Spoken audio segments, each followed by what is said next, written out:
हरे कृष्ण। तो हमने कल के और परसों के श्लोक में देखा किस प्रकार भगवान ने इस भौतिक जीवन के द्वंद्वों और कई सारी बहुत ही महत्वपूर्ण गुणों के बारे में बताया और कहा कि ये सब गुण मुझसे ही आ रहे हैं। आज के श्लोक में भगवान हमें बताते हैं कि किस प्रकार से वो इस संपूर्ण चराचर जगत के स्वामी हैं। How everything that is manifest is coming from him in terms of living entities. भगवान कहते हैं दशम अध्याय का 6वां श्लोक, महर्षयः सप्त पूर्वे चत्वारो मनवस्तथा मद्भावा मानसा जाता येषां लोक इमाः प्रजाः. The 7 great sages and before them the 4 other great sages and the Manus, progenitors of mankind, come from me. तो हम देखते हैं भगवान कहते हैं कि 7 great sages, सप्तऋषि और चत्वारो चतुष्कुमार, सनक, सनातन, सनंदन और सनत कुमार और मनवस तथा 14 मनु. सो 14 मनु प्लस सप्तऋषि 21 और 4 चतुष्कुमार तो 25. They are known as the main progenitors. So हम देखते हैं कि मनुष्य जाति और बाकी ये जो 84 लाख योनियां हैं ये कहाँ से आ रही हैं? भगवान कहते हैं कि ब्रह्मा जी से चतुष्कुमार आए, उनके बाद में भगवान रुद्र या शिव आए, उसके बाद में उनके पुत्रों के रूप में मनु आए, सप्तऋषि आए और इन सब ने प्रजापति बन करके, प्रजापति अर्थात जिन्होंने बहुत सारी प्रजा का उत्पादन किया और इससे इस पूरे संसार में पॉपुलेशन बढ़ गया. So if we read the 2nd and 3rd canto of Srimad Bhagavatam, the entire Genesis, in Christian terms what we call as Genesis, सब निर्माण कैसे हुआ ये बहुत सुंदर रूप से आता है और भगवान कहते हैं इन सब का स्रोत मैं हूँ. मद भावा मानसा जाता, ये मेरे मानसिक रूप से ये सारे 25 प्रजापति पैदा हुए हैं और इनके कारण इमा प्रजा, जैसे ये 84 लाख योनियां आई और उनके पुत्र पुत्र पुत्र अपत्य अपत्य अपत्य ऐसे संसार बढ़ गया. So Krishna says I am the supreme source. From me comes Brahma, from Brahma comes Chatushkumar, from Chatushkumaras ahead from me come Saptarishis, ahead come 14 Manus, and through them we have the entire 84 lakh species populating this entire universe. So Manu के वंशज इसीलिए मानव, मनु के वंशज इसीलिए मनुष्य.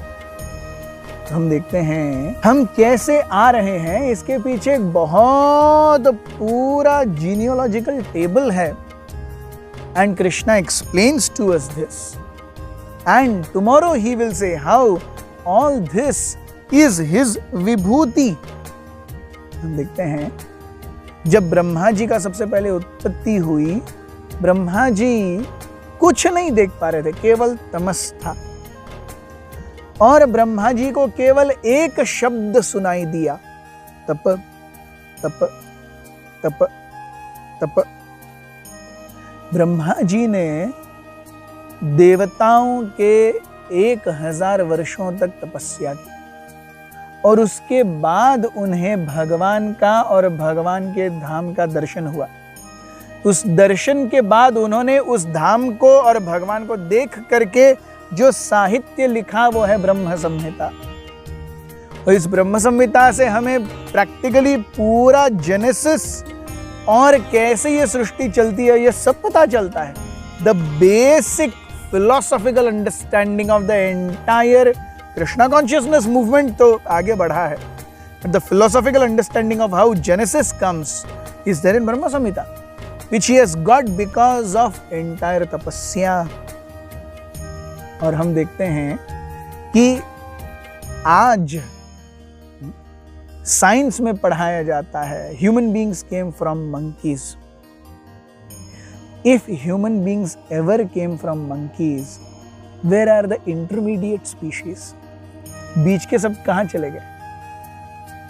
और कभी ऐसा हुआ है कि बंदर ने बंदर को छोड़ करके और किसी को जन्म दिया हो, या मनुष्य ने मनुष्य छोड़ करके किसी बंदर को जन्म दिया हो?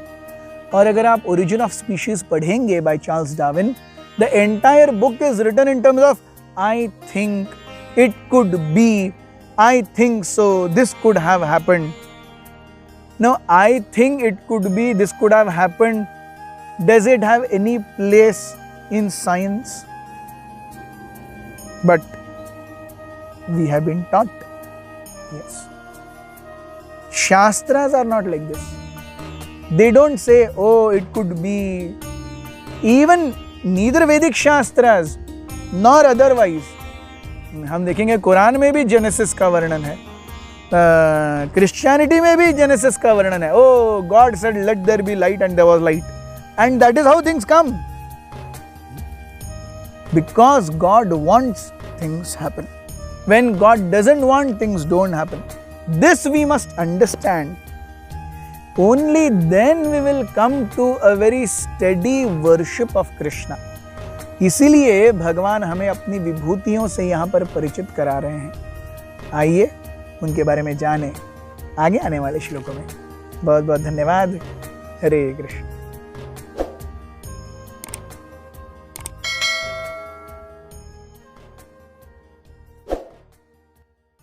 Hare Krishna, Krishna Krishna, Hare Hare, Hare Rama, Rama Rama, Hare Hare।